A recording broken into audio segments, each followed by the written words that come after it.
അപ്പോൾ കുറേ ദിവസത്തിന് ശേഷമാണ് നമ്മൾ വീട്ടിലെ വിശേഷങ്ങളെല്ലാം ചേർത്തൊരു വീഡിയോ ഇടുന്നത്. അപ്പോൾ രാവിലെ തന്നെ പിള്ളേരെ സ്കൂളിൽ കൊണ്ടാക്കിയിട്ട് നേരെ സൂപ്പർ മാർക്കറ്റിൽ കയറി കുറച്ച് പച്ചക്കറികളൊക്കെ വാങ്ങിക്കണമായിരുന്നു. അങ്ങനെ അത് വാങ്ങിച്ചിട്ട് നേരെ കടയിലോട്ട് കയറി കേട്ടോ. അപ്പോൾ അച്ഛനവിടെ ഭയങ്കര തിരക്കിലാണ്. അച്ഛൻ സാധനങ്ങളൊക്കെ എടുത്തുകൊണ്ട് വന്ന് വെക്കുമായിരുന്നു. അപ്പോൾ അമ്മ ഉണ്ടായിരുന്നു കടയിൽ. പിന്നെ അമ്മ ഞങ്ങളുടെ കൂടെ അങ്ങ് പോയിരുന്നു. പിന്നെ വീട്ടിൽ വന്നിട്ട് അമ്മ ദോശയൊക്കെ ചുടുകയാണ്. പിള്ളേർക്കൊക്കെ ഉള്ളത് മാത്രമേ രാവിലെ ചുട്ടൊക്കെ കൊടുക്കാറുള്ളൂ. പിന്നെ നമ്മൾ കഴിക്കാൻ നേരത്തെ ചുട്ട് കഴിക്കുകയാണ് ചെയ്യാറ്. പിന്നെ ഒരാൾ നമ്മുടെ കാശിക്കൂട്ടിൻ്റെ ഡ്രസ്സൊക്കെ കഴുകിയിടുകയാണ്. കാശിക്കൂട്ട് ഉറങ്ങുന്ന സമയത്ത് അവൾ ഡ്രസ്സൊക്കെ കഴുകിയിടുകയാണ്. പിന്നെ നമ്മൾ കടയിൽ നിന്ന് ചീനി എടുത്തിട്ട് വന്നിട്ടുണ്ടായിരുന്നല്ലോ. അപ്പോൾ ആ ചീനി അങ്ങനെ വന്നിട്ട് കറി ആക്കാമെന്ന് വെച്ചു. പിന്നെ പയറുണ്ടായിരുന്നു. പറഞ്ഞിട്ടുണ്ടല്ലോ എപ്പോഴും നമുക്ക് ചോറിൻ്റെ കൂടെ എന്തെങ്കിലും ഒരു പച്ചക്കറി വേണം. ഇനി ചീനിയൊക്കെ ഉണ്ടെങ്കിൽ ഒരു പച്ചക്കറി നമുക്ക് എന്തായാലും വേണം. അങ്ങനെ പയർ അരിഞ്ഞ് നമ്മൾ അങ്ങ് അടുപ്പിനകത്താക്കി. അപ്പോഴത്തേക്കും ചോറിനുള്ള വെള്ളം തിളച്ചിട്ടുണ്ടായിരുന്നു. അങ്ങനെ അരിയൊക്കെ അടുപ്പിലിട്ട് അതൊക്കെ ചെയ്തുകൊണ്ടിരുന്നപ്പോഴാണ് നമ്മുടെ കാശിക്കുട്ടൻ ഉണർന്നത്. പിന്നെ ഞങ്ങൾ കുറേ നേരം കാശിക്കുട്ടനെ കളിപ്പിച്ചുകൊണ്ടിരുന്നത് കേട്ടോ.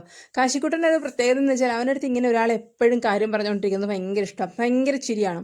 അവൻ ഭയങ്കരമായിട്ട് കടന്ന് നിലവിളിച്ച് കരയുകയാണെങ്കിൽ നമ്മൾ ചെന്ന് കാര്യം പറഞ്ഞു കഴിഞ്ഞാൽ അപ്പോഴേ അവൻ്റെ കരച്ചിലെല്ലാം മാറിയിട്ട് ചിരിക്കാൻ തുടങ്ങും.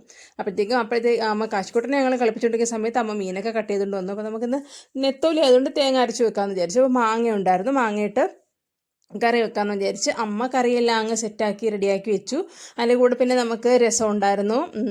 അപ്പോൾ പിന്നെ ഇത്രയൊക്കെ ഉള്ളൂ. പിന്നെ നമ്മൾ ഇതെല്ലാം അടുക്കളയിലെ ജോലികളെല്ലാം കഴിഞ്ഞിട്ട് അമ്മയുടെ ഒരു പാട്ടിൻ്റെ വീഡിയോ എടുക്കാമെന്ന് വിചാരിച്ചു. കുറേ ആയി പാട്ടൊക്കെ ഇട്ടിട്ട് അമ്മ അത്യാവശ്യം പാടും. അപ്പോൾ വിചാരിച്ചു എന്നാൽ പിന്നെ അമ്മയുടെ ഒരു പാട്ടിൻ്റെ വീഡിയോ ഒക്കെ എടുക്കാമെന്ന് വെച്ചിട്ട് അതൊക്കെ എടുത്തു. അപ്പോൾ ഇന്നത്തെ